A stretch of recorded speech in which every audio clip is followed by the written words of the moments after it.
Hello, my name's Steve Lowe. I'm Product Director for Mobile at Gamma. And we're here today to do the Gamma Mobile podcast. And I'm joined by my colleague, Rob Kittler. Hello. And from Germany, Christian Krug. Hi. Hi, everyone. First of all, I'm pleased that I can talk to you about the important topic of IoT and eSIM functionality and its almost unlimited possibilities. Yeah, Steve said it. My name is Christian Krug. I'm Managing Director of Epsilon Telecommunications in Germany, a wholly owned company within Gamma Group. We are the market leader in the B2B marketing of connectivity solutions from the three most important network operators in Germany: Deutsche Telekom, Vodafone, and Telefonica. That's great. Thanks, Christian. And Gamma acquired the Epsilon business 2 or 3 years ago now, and it's really an excellent addition to our business. So I guess, Rob, Christian, we're here today to talk about eSIM. And I suppose firstly, people might want to know what is eSIM? Well, I'm glad we're talking about eSIM, Steve, because I keep getting asked about it from partners, from their customers, the mobile inbox that comes into Gamma that we look after here. I'm being asked about it, so it can't arrive quickly enough for us. But people think they know what it is, I think, because they're used to it, maybe from some other vendors.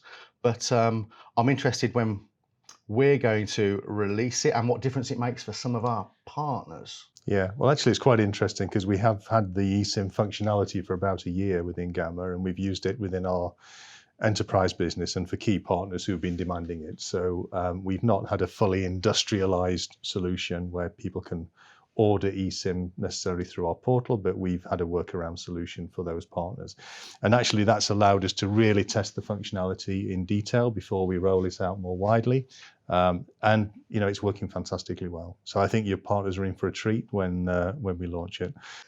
I'm looking forward to it. I know it ticks that big environmental ESG box for a lot of people that they're keen on. It's ticking a box as far as moving forward with some different manufacturers that are concerned, and I know that their end customers are looking to upgrade some of their devices, so that's important to them. And I suppose it's also important to me and my colleagues that are selling here at Gamma, because it's a step forward all the time. I know we're always trying to make our network better, make our product better, make our product set better. So it's one of those major steps, I suppose. So proud that it's getting released in the near future. So probably by the time people are watching this, I'm guessing. There'll be a big marketing push in the next month or two, yeah. And I think it's probably important that we kind of discuss what it is, because we talked about the environmental business benefits. We've also, clearly it's better for end customers as well. So the way that it works is that there is still a SIM chip, so it's still a piece of physical hardware, but it's actually soldered into the device at manufacture. And then what will happen is that when the customer selects their airtime package, or we do a deal with them, or the channel partner, sells them Gamma Mobile, they will actually be able to download the eSIM profile, so the SIM profile, the electronic profile, over the air and onto the physical hardware. And then everything just works as normal. Yeah, the service fires up just as if you put a physical SIM into the SIM slot in a device. But the benefit from an ESG point of view is that when the customer wants to change their provider, they can do that without having to put a new SIM card into the device. So you use the same SIM chip, but a different profile is just downloaded onto that SIM, and then so the SIM the eSIM isn't affiliated with any particular network when it's in the device, naturally, I suppose, and then we force or push that profile down to that soldered in. So it's forgive my ignorance, it's like a physical SIM, but already glued into the device, as you say, soldered in, for us to manipulate and send profiles down to. Exactly. And I know that the likes of Apple have had eSIM for a little while, and Samsung have had eSIM for a little while. I presume all the other manufacturers are going to come good and start to follow this trend. But I don't know, I'm not supposed to be asking the questions, but maybe I'll ask this one to both of you. Are we going to see it across maybe other types of device, routers, wearables, things like that? Because I know we do an awful lot of those as far as SIM cards are concerned. Yeah, definitely. I think maybe Christian's best to answer that one, because I mean Christian's been driving IoT within the German market for the last 3 or 4 years. So I think you're probably very well aware of the IoT benefits that are driven by eSIM. Yeah, that's right. The eSIM functionality will open up a wide range of opportunities that will have a significant positive impact on IoT and IoT growth. Currently, mobile phone connections are made without an eSIM, here in Germany especially. This means that each network operator has its own SIM cards. This means that you have to choose the network operator you want to use in each country before you set up the device. However, if eSIM cards or eSIM chips, like Steve mentioned, or eSIM chips from Fusion IoT are installed right from the start, any available network operator can be selected or exchanged on site worldwide without the need to change SIM cards.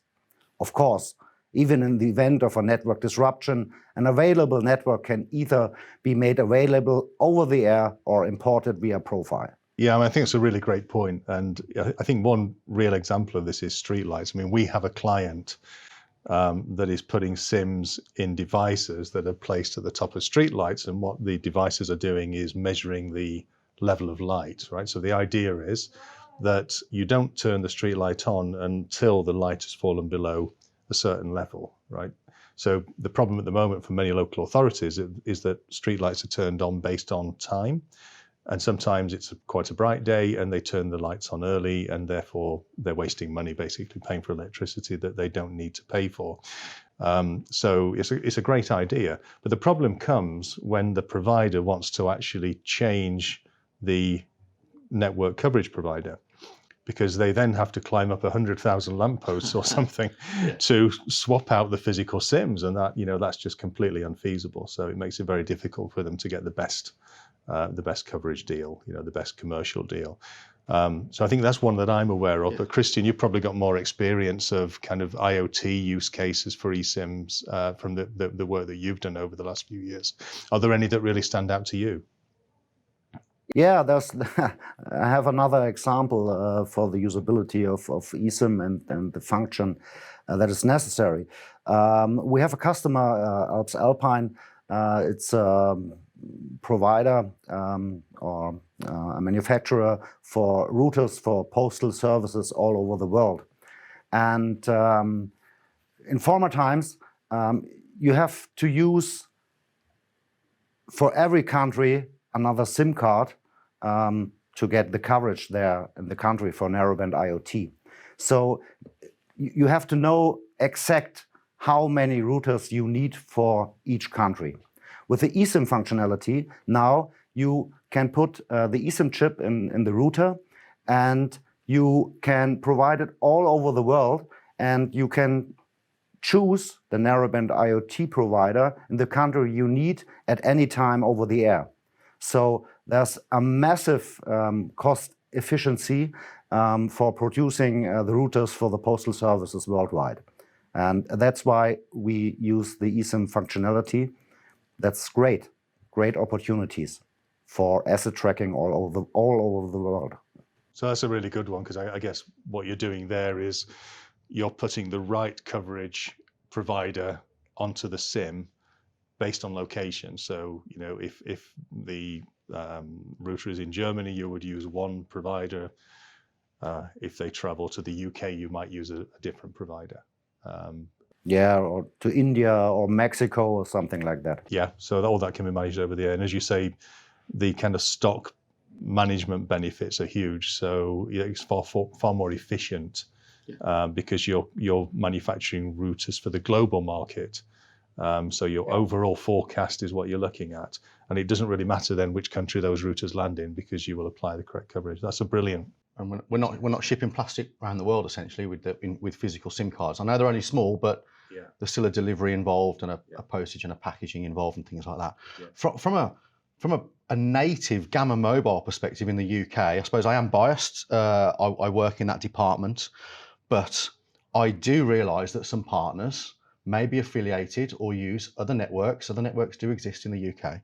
So I'm guessing with an eSIM capable device, they could have their primary or a connection that I'm trying to displace and prove that our network is better, faster, and we know we've got the best 5G in the UK. So if they've got an eSIM device, I'm guessing in a dual SIM handset maybe, they've got their Vodafone SIM, dare I say the V word or something. They can download the profile on their eSIM device, test Gamma Mobile, realise it's faster, understand it's better, then choose to come and pay us. Join our network, the faster network. Yeah, no, that's a great example. It leads me on to a proof of concept that we're actually running at the moment together with Christian's team. So we're running a proof of concept for one of the most recognizable brands in the UK, but a brand that has 2,500, 3,000 vehicles that travel around the UK. And for the work they do, it's absolutely essential that they're connected all the time. If they lose connectivity, they lose efficiency. It costs them a huge amount of money. So what we're doing with them is that they've installed routers in a number of vans that they're trialing this proof of concept with. Exactly as you say, in this router there are 2 SIM slots.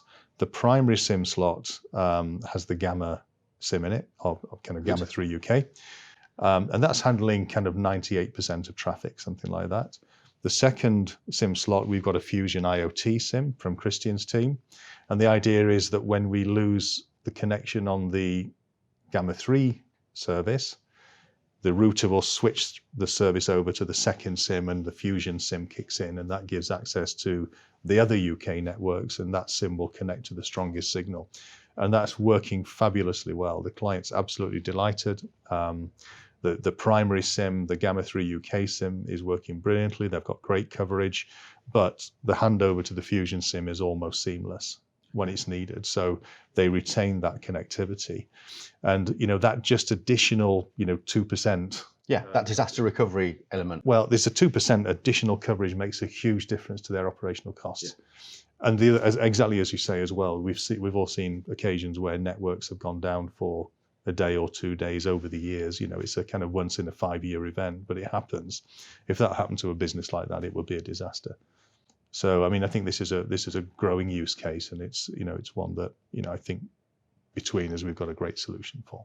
Yeah, if there's any coverage, we can get it with Fusion IoT. So if there's a mobile coverage, you can use data connections. So it's not just routers then, chaps, is it, that we're talking about? That's what you've said. We're trying and testing them right now, but essentially people can have a dual SIM handset with Gamma as the primary, and IoT as the secondary for those 2-3% coverage areas. Yeah.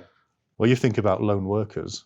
It's ideal for lone workers who may be working in a remote location where coverage isn't great on any particular network, and sometimes you just need to connect to any network because it's the consequences of not having connectivity can be very serious.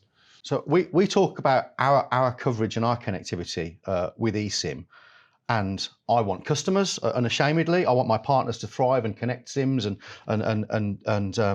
exist and make money and all that good stuff. But they're really giving a solution to their customers that benefits the other customer. The engineering team that you mentioned then, they could probably turn around to their end customer to go, look, we're covered. And that gives them that, what's the word I'm looking for? Just that knowledge and reassurance, basically. Yeah. So it's not just a smart technology then, as far as moving forward from a mobile perspective, us trying to release something. This is truly going to help a lot of businesses win onward business, pick up some peripheral contracts, reassurance across different elements. I'm guessing there's lots of verticals that must exist then, Christian, Steve, that I haven't even maybe thought of or I don't penetrate Gamma Mobile with at the moment. No, definitely. And I think what we're talking about here is increased efficiency for businesses, increased convenience for consumers, right? So this is starting to go right to the heart of business success. Yeah.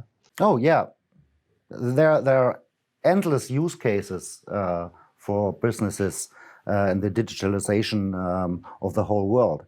So with Fusion IoT, together with Gamma Mobile, with the eSIM functionality, you get the coverage you need, you got the data connection you need all over the world for all businesses in the near future. So that's a wide range of opportunities for partners and customers in win-win situations. Yeah. And I think a really exciting thing I heard from you, Christian, was that through Fusion, you'll be adding satellite this year as well. Yeah, we got satellite over Fusion IoT over our platform combined with the other providers.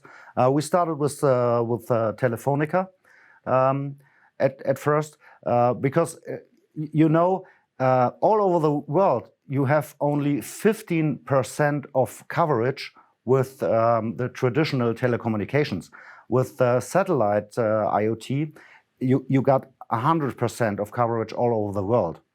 And that's also a huge opportunity for asset tracking, for example, or other tracking aspects all over the world. Yeah, exactly. And again, in those lone worker situations, I also think of, utility type companies who have, dams in the middle of nowhere where you don't necessarily have terrestrial mobile coverage. Don't ever think of. Yeah. It needs connectivity, Yeah. basically. So just to be able to have that reassurance that satellite's there if you need it, I think is hugely important. So I'm excited about handsets and making sure that my partners' customers can access the best 5G in the UK.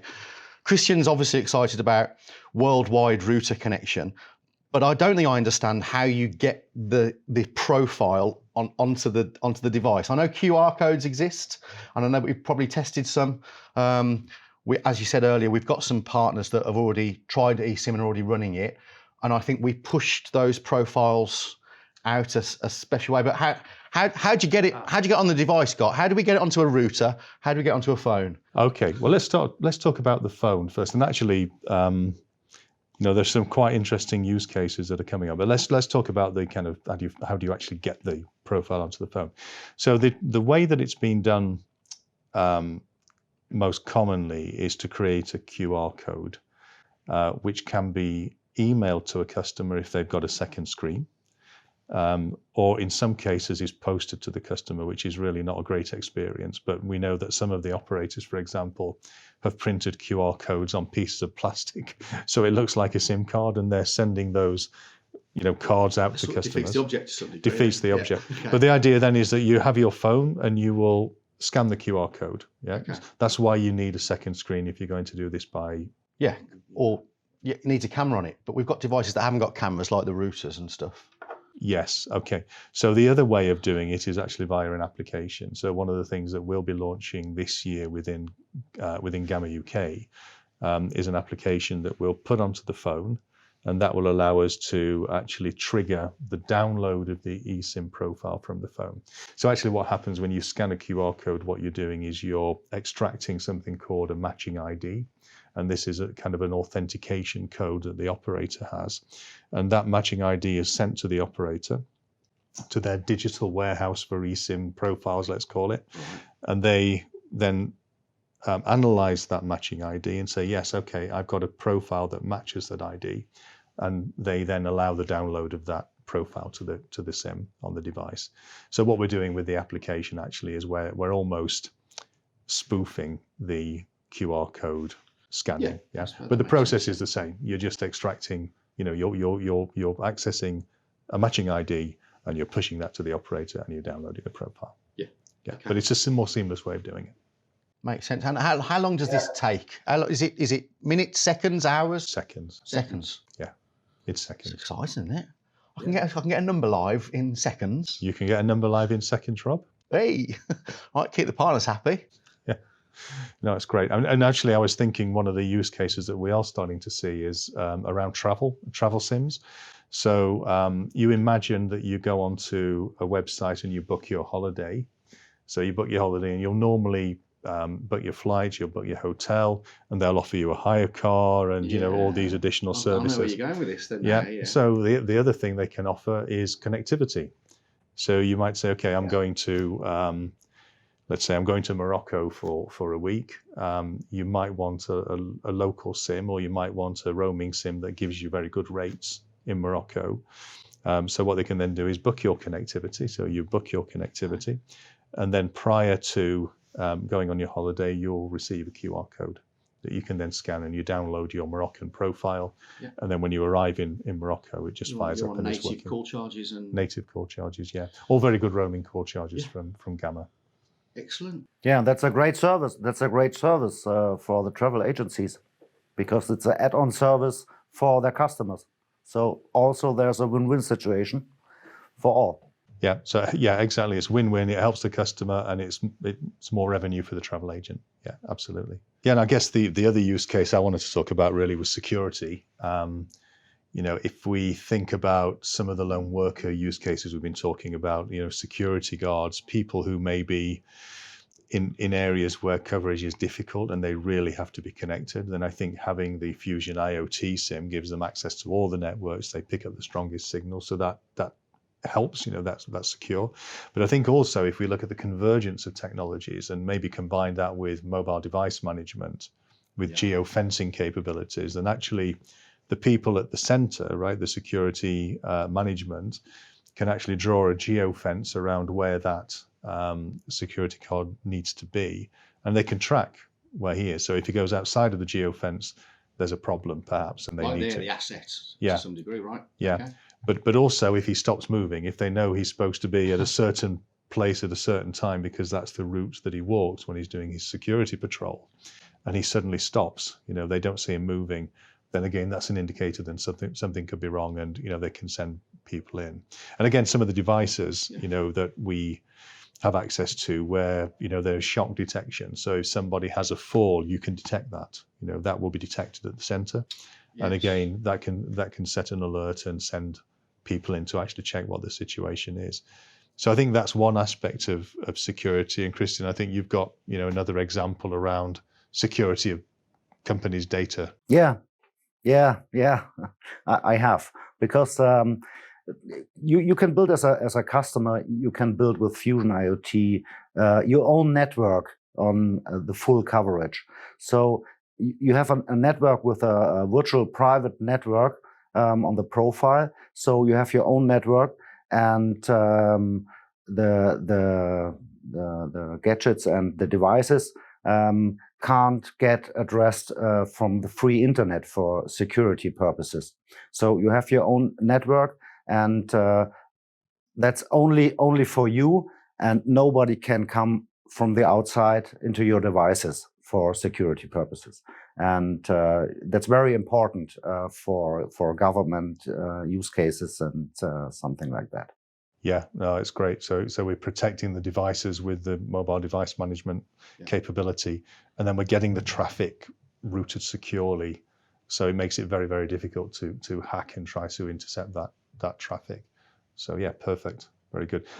And I'm guessing there are obviously obvious verticals where people need security. You mentioned governments, and I'm guessing some legal firms, accountancy, anyone that's dealing with anything mildly, that you don't want in the public domain while they're talking about stuff. Yeah. So that means our partners will have access to some of this technology through eSim when they put their thinking hats on, or at least go out to some of their customers and ask some more searching questions other than, you know, kind of look after your standard airtime, please. Yeah. There's lots of opportunity then from eSim where little old me just thinks it sits in an Apple phone or a Samsung, but the reality is that it's opening up a whole realm of connectivity opportunity. Yeah, and again, Rob, I think that's a great example because, yeah, we all think about security as something that's critical for public sector and large enterprise businesses, but actually SMEs as well, you know, they have the same need. As you say, they could be it could be legal firms, accountancy firms dealing with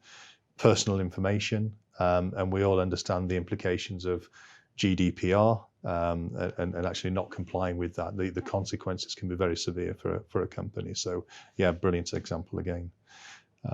So I think we've made the case really strongly for eSIM here, haven't we? And I suppose we need to kind of understand why the network operators haven't really driven this. And Christian, I think you were saying in Germany it's similar to the UK. You know, eSIM adoption has been quite slow. Yeah, that's it. Because the carriers in Germany, they don't want to that their customers will be free of choice, the carrier. if you have the SIM card from the carrier direct, you can only make data connections and telephone connections with only this provider or this carrier. So if you want to change as a customer the provider, you have to change the SIM card in your device. And with the eSIM functionality in the device, you are free as a customer because you only have to change. You said it before. You can scan a QR code and you change the carrier. And the carrier don't want this. They want the customers in their network. And and that's why I think eSIM is not so much supported from the carriers itself.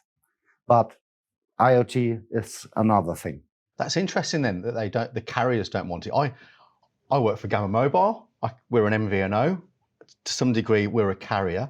I want it. I want my partners to give the best 5G to their customers and get the most value for money and the highest speeds that they can.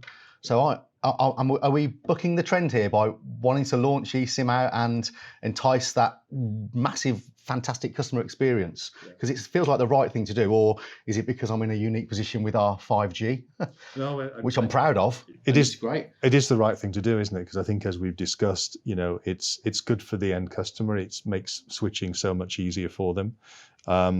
We can ensure that we get the right level, the right type of connectivity onto the device at the right time, so they never lose the connection, which is, one of the huge benefits of the Fusion IoT SIM with the multi-network access.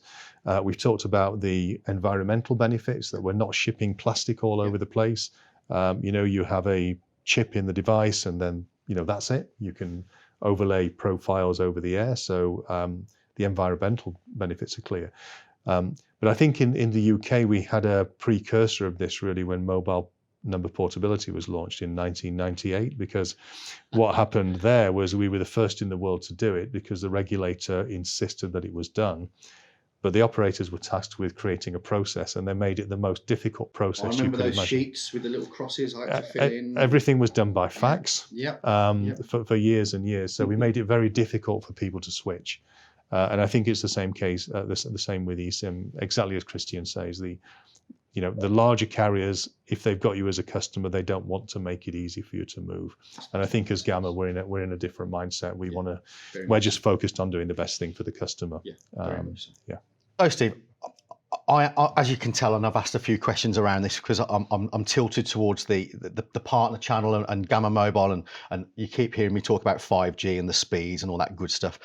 We know there's environmental impact. We know we're not going to send engineers up lampposts multiple times because of the launch of eSIM and that low touch aspect, and not sending plastic around. And I'm guessing, and Christian's explained it as well, that there's more than my small-minded devices that are going to get connected out there, but it's going to explode. Surely there's so many device types, and it's a cliche for me to say your fridge is going to tell you what it's got in it, your garage door will open, you come through and is there almost, chaps, have we got to be aware of an ethical aspect to this, where all of our daily routine is monitored, it's analysed, there's a data aspect to that, and there's a personal aspect to that as well.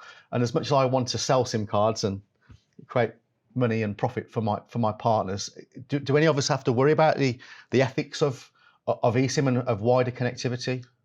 I'm not sure so much about eSIM, but I think the broader convergence of technologies, as you said, really it's about data privacy, isn't it? The privacy of the individual, and how that data is used and exploited by companies. So I know there's clearly the big tech companies are running ahead. I mean, they're driving forward with things like artificial intelligence. I mean, we've talked about some of the simple convergence of MDM with kind of IoT, with that almost seems quite basic, even though it's yet to arrive. So the AI stuff is going to be.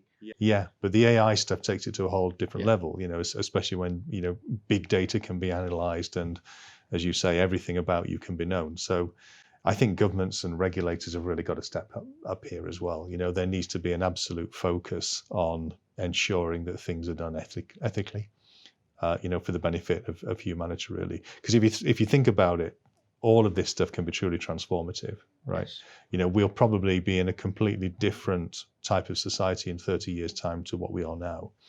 But I just get the sense, like I think you're sensing, that we're a little bit behind where the technology is. The technology is jumping ahead. The possibilities are being clear, becoming clear, but we're not keeping pace from a, you know, safeguards point of view. Yeah, I suppose as long as we are then, and it's always bearing in mind then, the technology can absolutely work for us. Good. Yeah, and I think we only support the right connectivity, the best case in real time, and that's our business, to give the people the best connection. What they do with this possibility, I think it's a problem of society. We don't make the content, we only make the connection for it. And you can use it as you want, or if you want, or if you won't. And there's plenty of really positive use cases for what we're doing here, which will, you know, vastly benefit businesses, vastly benefit humanity, really. I think it's just the other stuff and how this all converges with artificial intelligence. We need to, you know, as a society, we need to focus a little bit on making sure we've got the right safeguards in place. Well, I confess, when we sat down and started talking about eSim and the launch of it and its imminent,